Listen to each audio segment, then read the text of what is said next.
Hello everyone, I welcome you to CEC lecture series. I am Nupur Chawla, teaching English literature at Maitri College, Delhi University.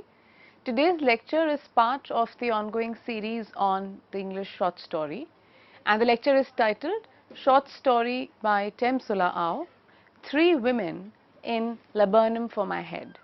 Now, Temsula Ao is a name that is quite well known when we talk about literature from northeast of India, and Laburnum for My Head is a very popular short story collection by her, and the story that we are going to discuss today is titled Three Women, and this story is part of the collection Laburnum for My Head. Hence the title short story by Temsula Ao, Three Women in Laburnum for My Head. Now if we look at the author's details, so now Temsula Ao was born in 1945 and she died very recently, which was last year in 2022. So she was an Indian poet, fiction writer and also ethnographer. As an Ao Naga, she captures the experience of living in Nagaland and their myth and folklore as well, right. So what we see is that be it in her poetry, her fiction, which is primarily short fiction, or in the songs for that matter that she writes, she talks about the experience of living in Nagaland, right. That's her primary, I would say, issue of concern. And so while she captures the everyday reality, she brings out different issues connected with the Naga life. At the same time, orality, which is a very important part of life in Nagaland, or in fact for that matter culture of Nagaland, she also talks about that. So you see myths, folklores, oral tradition is a very, very rich one when it comes to the Naga culture, and that is also what Temsula Ao quite extensively engages with. But if we look at her works, so she has published 7 poetic works, starting from 1988 up until 2019. So if you can see the titles, Songs That Tell, the other one was Songs That Try to Say, Songs of Many Moods, Songs from Here and There, Songs from the Other Life, the Book of Songs, and Songs Along the Way Home. So what we see here is also that she kind of titles all her poetry collections as songs, right. And there are these very telling phrases which follow the word songs in these titles. For example, songs that tell, songs that try to say, etc. Now, if we talk about the word songs itself, now, why is she not calling it, maybe poems, etc., but she's calling them songs. Now, you see, there's one thing which is quite unique to the idea of singing or the songs is that, it is part of your everyday life.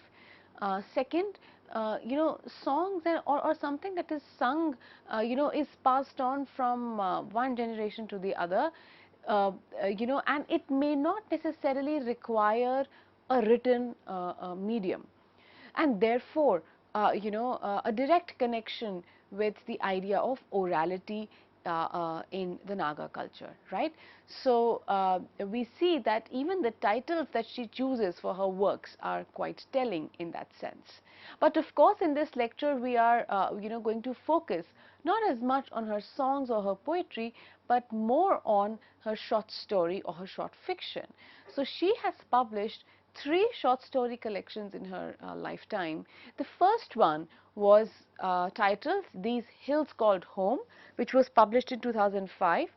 The second one is the one that we are going to take a story from today, is Laburnum for My Head, that was published in 2009.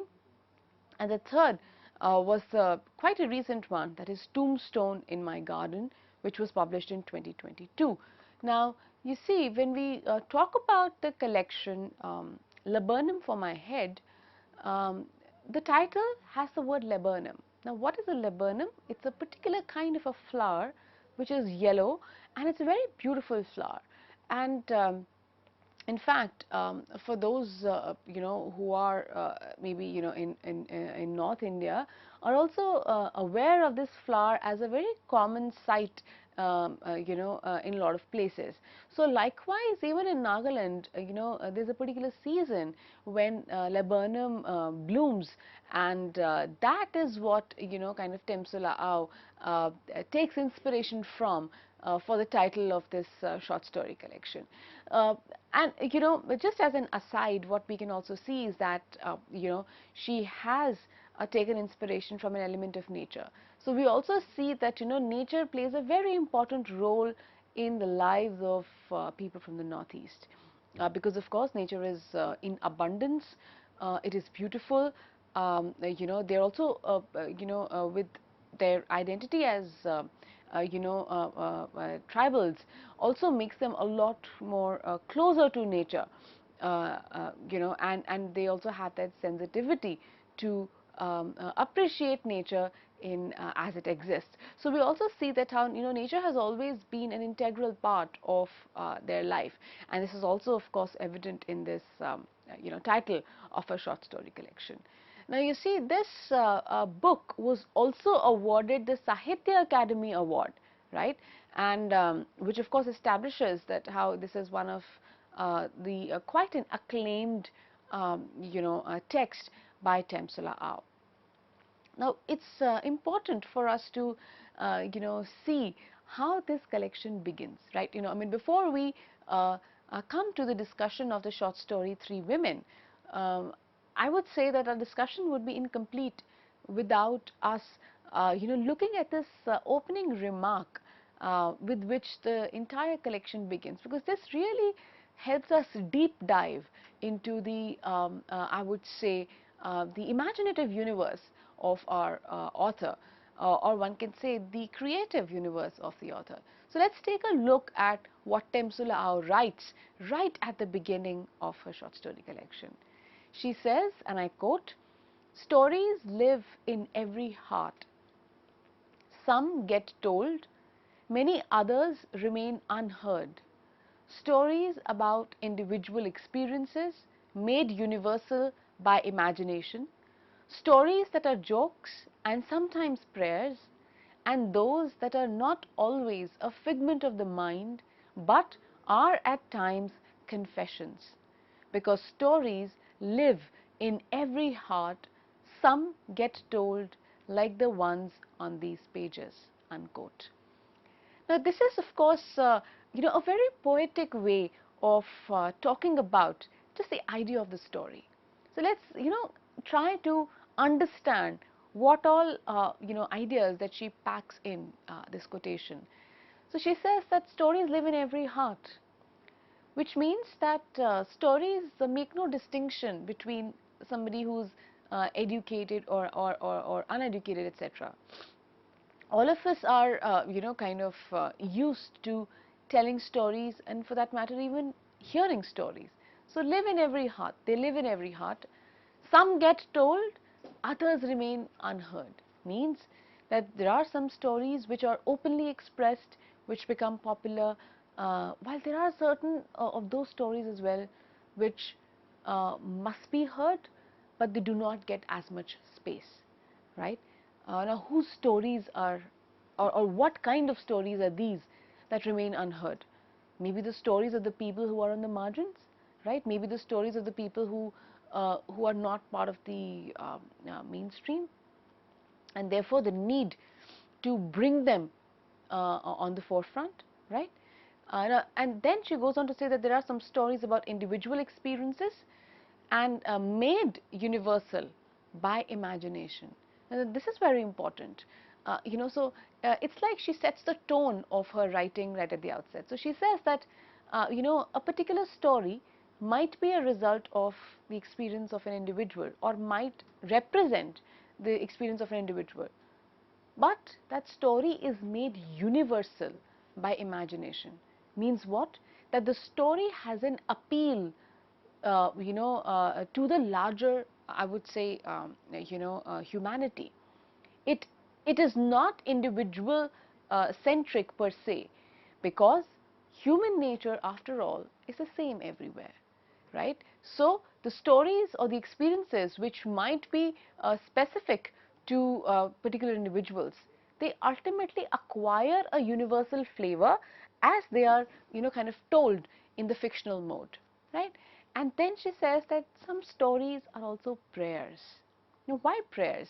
One can say that expressing oneself in a narrative form also is a way of expressing your innermost desires, your innermost voice, your innermost thoughts. So sometimes, certain things that that may not be that it may not be possible to express them in real, but they find expression in these narratives, right? And that's why prayers, because prayers are what? They are personal to someone. They are your own thoughts and your own desires, etc., right? And then she says that sometimes stories are also confessions. So some things that you may not be able to really, confess about in your day-to-day, life, but imagination or creativity gives you that strength to even confess, to talk about those things, one can say, which is difficult to talk about in everyday life. So that is where the power of storytelling, or for that matter stories, lies, right? So that's what she says, because stories live in every heart, some get told, like the ones on these pages. So the stories that she is going to deal with in these in this collection then have a flavor of all of this. Now next you will see on your screen, this is how Temsula Ao looks like. She was born in 1945 and died just last year, that was in 2022.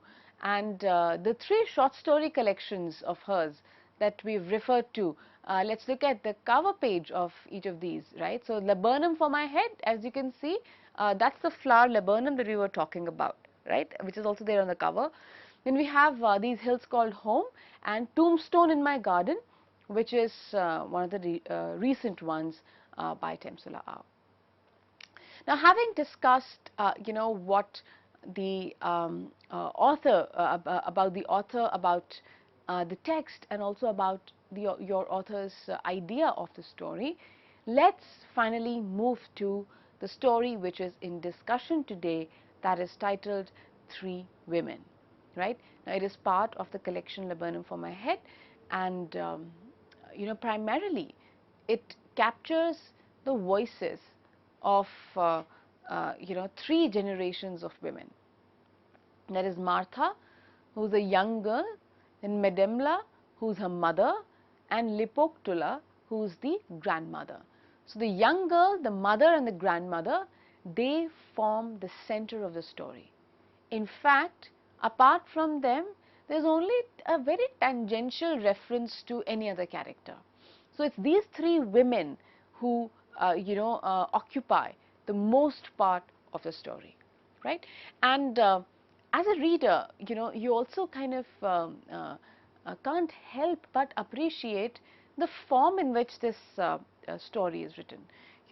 So there are the distinct narratives of the three women, and they are segregated into sections, and each section is titled or is named after the person or the woman whose narrative is being told, right?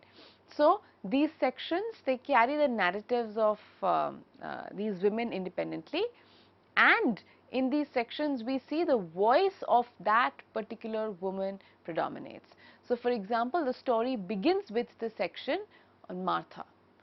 It just says Martha, and in that section we hear or we read Martha talk. Likewise, in the next one we have Medemla's story, and the third one, of course, is Lipoctula. So what is important, about this kind of a form is that the voice of these women kind of predominates. Their experience reaches us firsthand. Their thoughts, their emotions, their confusions, their frustrations, all of this gets the ample space in this text.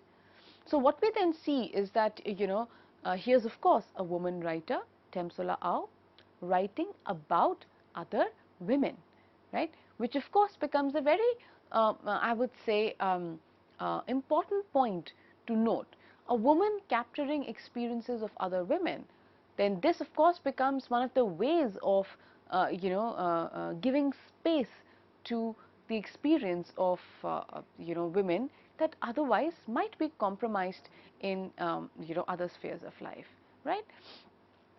And that extra flavor of the experience then also gets added when we look at the when we are face to face with the voices of these three women.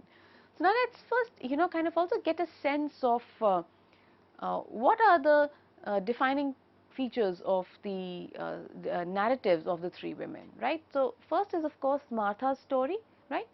Now she, Martha, was an adopted child, right? And she did not know about the fact that she was adopted. So the first thing is that her reality of being an adopted child, uh, and second is that she had a very strong bond with her mother and her grandmother. Third, we see, that and as part of her story, her experience of love, and also finally her experience of a very unconventional childbirth. So if we just very quickly connect these threads, the fact that she is an adopted child makes her a person with very different looks that are different from the others in the village. So because of that, she is called a coolie, quote unquote a coolie, which is a word that's used in the native language. That really perturbs Martha for a very long time, and she also wonders that why does she look very different from her own mother and her grandmother. And of course this kind of a differential treatment by others around him also leaves her somewhat disturbed. But then at the same time, the reality is that she is very close to her mother and her grandmother, and one day she does confront them about this fact as well, right? Now what happens with this confrontation is something we are going to figure a little later. But the other thing which is quite a defining feature of Martha's narrative is her experience of desire, is her experience of love, and also a very unconventional childbirth. Now what do we mean by unconventional childbirth? It means that she falls in love as a young woman, and even before getting married she bears a child, right? Or she at least kind of has that, I mean she conceives a child. So that kind of defines the trajectory of Martha's story that is mentioned in the by Temsula Ao. But we also see that how when this thing happens, the mother and the grandmother, they make sure that the society, that the social norms are kind of not unsettled, and the moment they find this reality, they arrange for a formalization of marriage of Martha with the man that she's in love with, right? So these are I would say the broad contours of Martha's story in the text. Next we of course have Medemla's story. Medemla is Martha's mother. She was a nurse by profession, a single mother, right, to Martha. Now single mother, why? She did not get married, right, but she adopted Martha. Martha was a girl, because she was a girl child, she was abandoned by the father while her own biological mother died in childbirth. That is when Medemla kind of adopted Martha as her daughter, and hence the difference in looks between the mother and the daughter, right? But the third aspect of Medemla's story also is that she was deserted by her fiancé. They were about to get married, but just very close to their date of marriage, he goes back on his word and he refuses to marry her. Now that comes across as quite a shock to Medemla, a young girl back then, and she makes a choice not to marry ever again or to associate with any man. So that's how she ends up being a single mother who adopts Martha, right? So that is, these are the contours broadly of Medemla's story. That is the second woman here. The third woman is Lipoktula, that is the grandmother, right? Now the grandmother, that is Medemla's own mother, she she of course married quite young, and she was raped as a married woman. At a time when she was working in the fields, she was raped by an unknown man, right? Then she birthed the child, that is Medemla, but she kept her parentage a secret because she did not want to cause a stir because of this mishappening that she was a part of. And the secret that was only known to her own mother, right? So what we see over here is that even Lipoktula or the grandmother experienced a very unconventional moment where she was and of course one can even say like a moment of violation, where she was violated by another man even as she was married, right? And the child was then her real identity was never told. In fact, Medemla till that day did not know that she was her father was someone else. And we see over here that because of this fact, Lipoktula tries to avert the incestuous marriage of Medemla. So as a turn of fate happens, Medemla falls in love with the boy who is her half brother. Now of course Medemla is not aware that that boy is a half brother, but the moment Lipoktula finds this out, she tries her best to avert this marriage because, as she very clearly mentions in the story, that this would be against the fabric of what society would permit, and she makes sure that the boy goes back on her word. And that is a direct connection to Medemla's story, where we see that she was deserted by her lover and she never knows the reason why.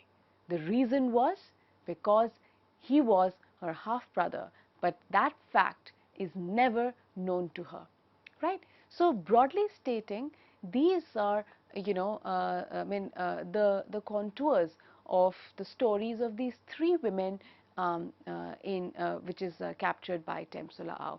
Now you see, when we look at the three characters close enough, Martha, Medemla and Lipoktula, even as they represent women from three different generations, a lot of concerns come to the fore, right? There are some commonalities in their experience and behavior, but at the same time there are a lot of differences as well, which give us a view into how things evolved or progressed, or how society evolved or progressed over a period of time, right? Martha, of course, is even as she undergoes that kind of a discriminatory treatment for her different physical looks, we see her as being incredibly assertive, incredibly hopeful. She says that even I might look different, but I don't feel different, right? Likewise, even Medemla, who's a single mother, who never married, she also lives her life with dignity, earning her own living without having any sense of, I would say, lack in her own selfhood. Likewise, Lipoktula, the grandmother, also even as she experienced, violation by another man, but at the same time, she carried herself with equal dignity, trying her best not to, let this one incident seep into her other aspects of life. So this thing is common in all these three women, that despite the experiences that they went through in their life, they remain strong and they face those circumstances with courage, right? Now, what are the concerns that come through the narratives of these three women is what we are going to discuss in the next part of the lecture. But in this lecture, we kind of understood about Temsula Ao's background, her literary history, and of course also about this short story collection, which is quite a seminal one. So in the next lecture we will discuss that what are some of the important concerns in the woman in the story Three Women. Thank you.